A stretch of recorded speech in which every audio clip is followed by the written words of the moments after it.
Sa pagtatapos ng araling ito, makakapagbasa ka ng mga bagong titik sa Korean. Walang kailangang i-memorize. Tara na! Tandaan ang lihim ng hangul, ang bawat titik ay hugis ng iyong bibig kapag binibigkas mo ito. Narito ang titik na.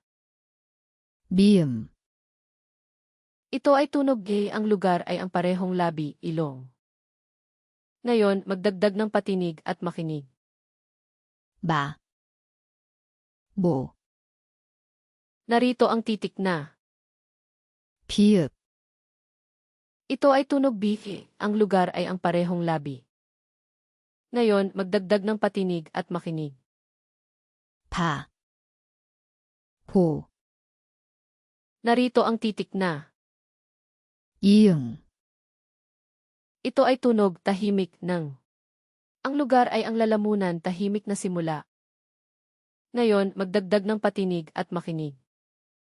아, 오, Pagsamahin ang isang katinig at isang patinig at makakakuha ka ng isang silaba. Parang mga bloke ng gusali. 마, 모, 바, Ikaw na. Basahin ito ng malakas. Huminto kung kinakailangan.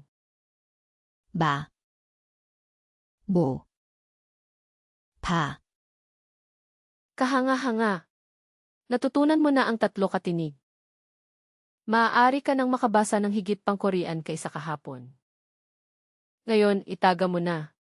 Pumunta sa korean.wiasum.com, libreng pagsasanay, walang signo. Ang link ay nasa ibaba.